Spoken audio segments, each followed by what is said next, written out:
Have you ever felt like you and your wife are on completely different pages when it comes to sex? Maybe you're craving more intimacy and she seems distant, or maybe she's the one asking for more and you're the one pulling back. Either way, the frustration and hurt can start to build, creating distance and resentment in your marriage, which then starts to show up in other unrelated aspects of your marriage. Here's the important thing for every man listening to know. Differing sex drives is one of the most common issues couples face. And it's not about who's right or wrong. It's about understanding what's really going on beneath the surface and finding a way to reconnect. This issue is so common that in couples therapy, the term for it is called sexual desire discrepancy, or sometimes referred to as the desire gap. Today, we're going to unpack this issue, explore how to bridge that gap, and talk about how to create a long, healthy sex life that works for both of you. Stick around because this is a topic that can transform not just your sex life, but your entire marriage.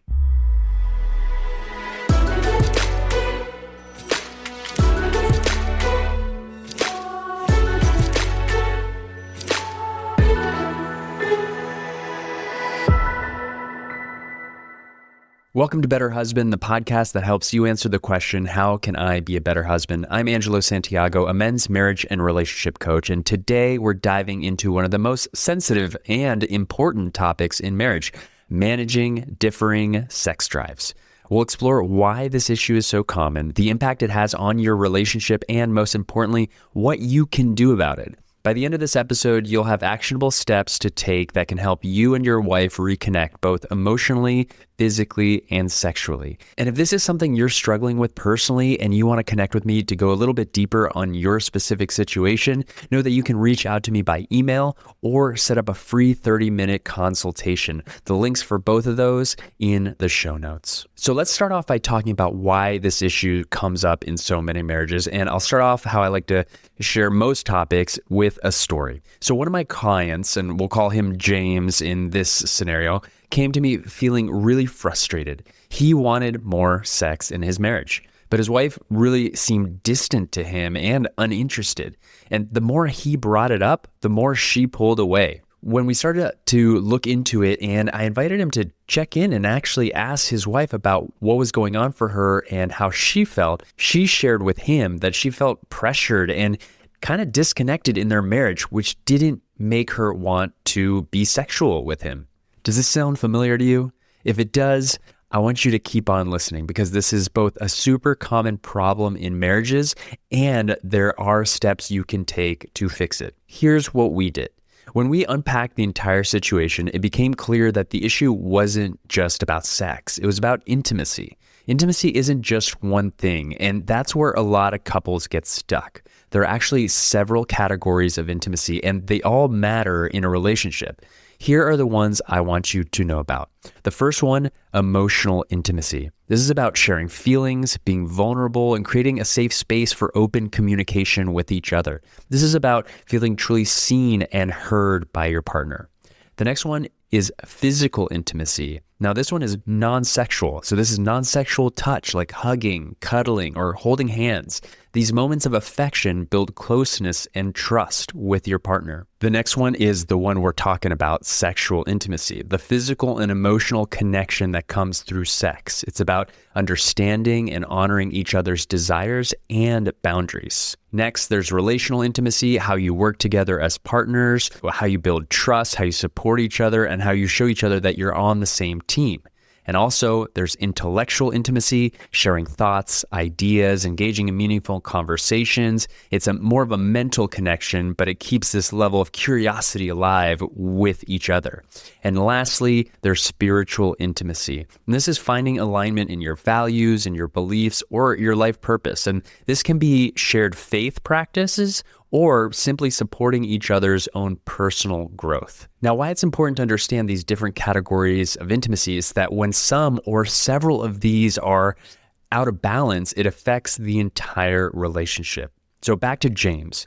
His wife felt like their relationship had become transactional with little time for connection or fun. She felt the emotional and relational intimacy were missing. James, on the other hand, was really wanting more sexual intimacy in his marriage. What we had to do is look at all the categories of intimacy for their specific relationship and focus on where each one could be improved. For James, that meant prioritizing emotional intimacy by listening to his wife more deeply and learning a little bit about sharing his own emotions. It also meant increasing physical intimacy in non-sexual ways like cuddling or holding hands without any expectation of sex.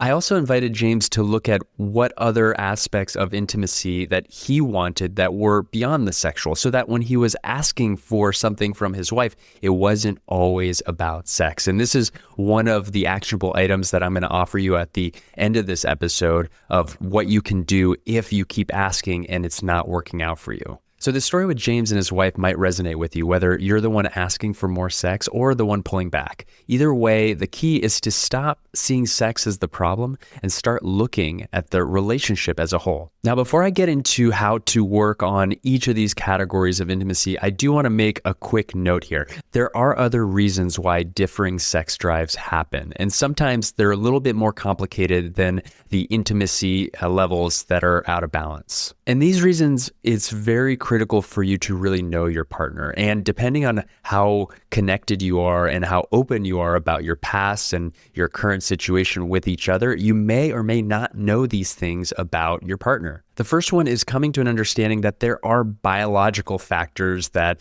affect sex drive.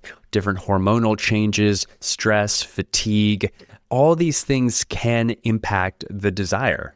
When I work with clients, I really coach them to become attuned to their partners, to try and understand how they're feeling in the moment, what's going on in their lives beyond the relationship, to try and understand what external factors are impacting whatever the situation may be. In this case, sexual desire and sexual drive. Another issue to always consider is children and the postpartum period. Having kids can create a significant physical and emotional barriers to intimacy. I don't want that to be an excuse in any relationship, but it is a fact. During the postpartum period, physical recovery, sleep deprivation, and the demands of parenting can make sex feel like the last thing on your mind. And even the time and energy required to care for children often takes away the attention from your marriage. But rebuilding your sex life requires intentional effort to carve out the space for connection. So when I work with a client who has kids, we always look at, okay, how can we take time to prioritize the marriage, even though it seems like the kids are always the center of attention? Now, the last factor that I want to bring up is quite serious. There are, of course, many people who have dealt with sexual trauma. And when one or both partners have had past experiences of traumas, that can make it difficult to feel safe, connected, or open to sexual intimacy, even if the relationship is strong and there's a lot of trust there. Trauma can create barriers to desire, whether it manifests in avoidance, fear, or emotional shutdown. If this one resonates with you or your partner, it's essential to address it with care. Trauma isn't something you should try and fix on your own. My recommendation is to seek professional help with a trauma-certified therapist. Trauma work takes time and requires safety and support from a qualified professional. Now, understanding those factors, I want to bring us back to the categories of intimacy that I started off with. If you feel ready to start working on those, having considered what I just shared, then let's get going. Real quick, before we get back to the show, if you're like me and you're a busy husband with a lot on your plate, sometimes you hear something on this podcast, an idea or a specific practice or a suggestion, and you have every intention of doing the thing that you just heard. But life gets busy and sometimes you forget. Well, that's why I created the Better Husband Toolkit. This is a short, concise, downloadable cheat sheet with 3 of the most important relational skills I believe every husband should know and have in their tool belt in order to improve their marriage. If you're asking yourself, how can I be a better husband today? Go to betterhusbandtoolkit.com and download the short document.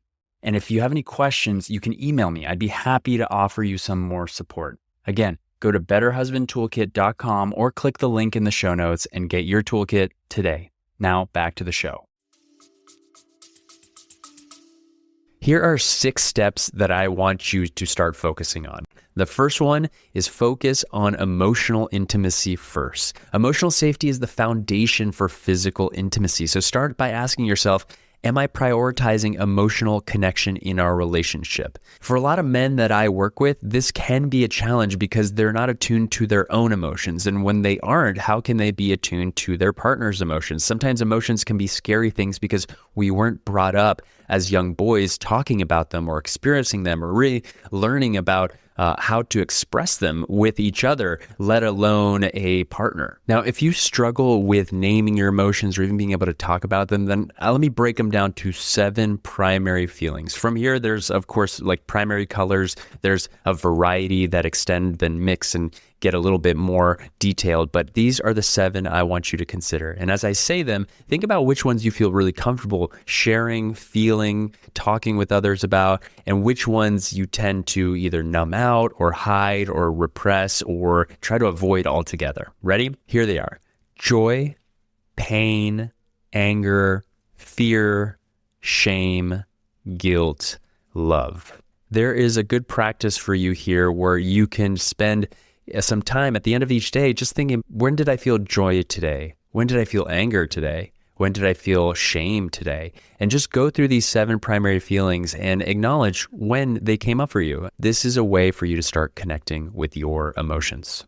And from that point on, as you schedule more time for connection to build emotional intimacy with your partner, like a date night or simply talking without distractions, see how it feels for you to start sharing more about your emotions with your wife and ask her about hers. And actually, can you sit with whatever her emotions are? So let's move on to the second thing you can do to bridge the desire gap. If you are the one constantly asking for sex, I want you to take some time and stop asking and start connecting. I sometimes advise men to stop asking for sex for a set period of time. Maybe it's a week, maybe it's 30 days, and focus on building relational intimacy. This creates a safe space for you and your wife to re-engage without feeling the pressure for sex. The next one are for those of you who are parents. If you're navigating life with children, I want you to first acknowledge the physical and emotional challenges your wife may be facing. Ask her what she needs to feel supported and connected. Maybe, depending how old your kids are, she just may need some more support around the house. Maybe she needs a little bit more downtime for herself to take care of herself so that she has the energy to be intimate with you. The reality is, if you don't ask her what she needs, you'll never know. And it might be a really simple shift to solve this problem. Now, on the other hand, if you're the one pulling back, I want you to ask yourself, what's behind my resistance? Are you feeling stressed? Are you feeling disconnected from your marriage? Are you feeling unfulfilled in some way? Being honest with yourself and your wife is the first step towards change. I also want you to explore, where is your sexual energy going to? What I'll say is that if your sexual energy is being pulled away from your marriage and directed somewhere else, there is a problem. And this needs to be looked at. And you need to ask yourself, why? And what do I need to do to make a change? The next step I want you to consider if you are having this desire gap with your partner is communicate with curiosity and empathy. Instead of getting upset that your partner may be saying no to your sexual advances or your requests, when discussing the issue, avoid blaming and focus on understanding. Use questions like, what makes you feel the most connected to me? And what's one thing we could do to bring more intimacy into our marriage? Having those conversations is going to help you both feel more connected and move you in the right direction. And finally, I want you to try to reignite desire through playfulness. Instead of intensity and sexuality, bring novelty and fun back into your relationship. It doesn't have to be elaborate. Sometimes small gestures like flirting or laughing together can really rekindle the spark. Now, as with everything that I talk about here on Better Husband, I always want to acknowledge that these steps won't change everything overnight, but they will start you on the right direction to building more sexual intimacy in your marriage. Here's what I want you to remember. A long, healthy sex life isn't about frequency. It's more about connection. When you focus on building intimacy, whether it's emotional, relational, or any of the other categories I've shared, you're creating a space where both of you can feel safe, valued, and desired. And if you're feeling stuck with everything I've shared so far, I want you to know that you don't have to figure this out alone. I've worked with many clients on this issue and other issues in their marriage. So again, if you want to connect with me, see the link in the show notes to schedule a free 30-minute consultation. Now, before we close off, I'm going to give you 4 practical exercises for you to do. The first is an empathy exercise. I want you to sit down with your wife and ask, what do you need from me to feel more connected in our marriage? Then I want you to listen without defending or interrupting. Take it all in, and when she tells you, be generous and give that to her. The second exercise is a reconnection ritual. I want you to choose one small intentional way to connect this week, whether it's holding hands, sharing a meal without distractions, or setting aside some time to talk. The third, I want you to reflect on your role in this situation. Ask yourself, what am I doing or not doing that might be contributing to this dynamic? I want you to write down one change you can make to improve the connection. And lastly, I want you to practice non-sexual physical intimacy. Make time to share physical touch with your wife that isn't about leading towards sex. This can include kissing, cuddling, giving her a massage, or holding her in a tender hug. The goal is to nurture connection and closeness without any expectations of sex, creating a safe and loving environment for intimacy to grow. So as we close out, here's what I want you to take away from this. Differing sex drives don't have to create distance in your marriage. With understanding, intentionality, and a focus on emotional connection, you can bridge the gap and create more fulfilling relationship for both of you. Lack of sex is a symptom of a deeper issue, and when you focus on that, everything can change. I hope you've gotten something out of this episode that will help you become a better husband. Thank you for joining me. I'm Angelo Santiago, and I'll see you on the next one. Thank you so much for listening. Before you go, I have a quick request. If you've ever gotten any value from the show and you want the show to continue to grow, to access bigger and more knowledgeable guests, and to keep providing you with more ways that you can be a better husband in your marriage, simply leave a rating and a review if you're listening on Apple or Spotify. It only takes a few seconds, and those reviews go a long way in attracting more experts and bigger guests to the show. So if you're feeling up to it, as a favor to me, I'd love to see a rating and a review from you. Thank you so much for being a listener and all your support.